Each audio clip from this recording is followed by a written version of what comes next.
Hi friends, இது வரைக்கும் ஆசைப்படாமல் வந்து என்ன நடக்குது வாங்க பார்க்கலாம்.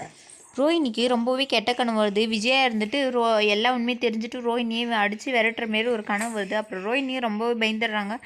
அதுக்கப்புறமேட்டுக்கு ரொம்பவே அலறி கத்திடுறாங்க. அதுக்கப்புறம் மனோஜ் வந்துட்டு என்னாச்சு ரோஹினி பேய் பிடிச்ச மாரி பண்ணுறாள் அப்படின்னு சொல்லிட்டு கேட்குறாங்க. அதுக்கப்புறம் ரோஹினியை எழுப்பிட்டு என்னாச்சு ரோஹினி உனக்கு அப்படின்னு சொல்லிட்டு கேட்குறாங்க.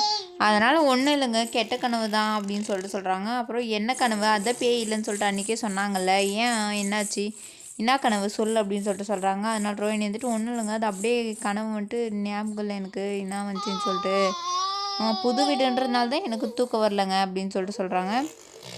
அப்படியே ரோஹினி சரி தூங்க அப்படின்னு சொன்னால் சரி ஆச்சு மனோஜ் அப்படின்னு சொல்லிட்டு ரோஹினி வந்துட்டு ரொம்ப யோசிச்சுட்ருக்காங்க. அச்சோ கனவாகவே வருதே, மாட்டிக்கினா என்ன பண்ணுறது அப்படின்னு சொல்லிட்டு, ஆன்ட்டிக்கு தெரிஞ்சால் அவ்வளோதான், எல்லாம் நம்ம அவ்வளோதான், இனிமேல் இங்கே இருக்க முடியாது அப்படின்னு சொல்லிட்டு யோசிச்சுட்ருக்காங்க. இப்போ தானே நல்ல நிலைமைக்கு வரும், திடீர்னு இப்படி மாட்டிக்கிச்சுன்னா அவ்வளோதான் அப்படின்னு சொல்லிட்டு யோசிச்சுட்டு இருக்கும்போது, அப்புறம் உடனே அவங்க ஃப்ரெண்டுக்கு ஃபோன் பண்ணி இந்தமாரி எனக்கு கனவு வந்துச்சுடி அப்படின்னு சொல்லிட்டு சொல்கிறாங்க. நீ பண்ண பாவத்துக்கு வேறு என்ன வரும், ஒரு நாளைக்கு நீ மாட்ட தான் போகிற அப்படின்னு சொல்லிட்டு அவங்க சொல்லும் போது திடீர்னு முத்து வந்துடுறாங்க. அப்புறம் முத்து வந்துட்டு யார்கிட்ட பேசிகிட்டு இருக்காங்கன்னு சொல்லிட்டு முத்து மீனா ஒட்டு கேட்டுட்ருக்காங்க.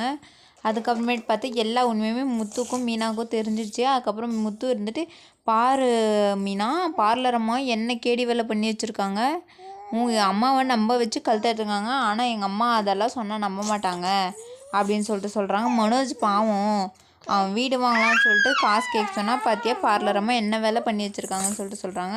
மீனா இருந்துட்டு ஆமாங்க, அவங்க அப்போவே ஃபோன் பேசிகிட்டு இருக்கும்போது எனக்கு ரொம்பவே சந்தேகமாக இருந்துச்சு. அவங்க ஃப்ரெண்டுக்கு தான் ஃபோன் பண்ணி பேசிகிட்டு இருக்கிற மாதிரி இருந்துச்சு. அவங்களே பதில் சொல்லணும், அவங்களே எல்லாமே சொல்லிகிட்டு இருந்தாங்க. அப்போயே நான் யோசிச்சுட்டு இருந்தாங்க. ஆனால் ரோஹினி வந்துட்டு இப்படி அத்திக்கு பண்ணுவாங்கன்னு சொல்லிட்டு நான் கொஞ்சம் கூட எதிர்பார்க்கலங்க அப்படின்னு சொல்லிட்டு இருக்கும்போது ரோஹினி வந்துட்டு இவங்க ஏதோ பேசிகிட்டு இருக்கும்போது பார்த்துடுறாங்க. அதுக்கு தெரிஞ்சிருமோ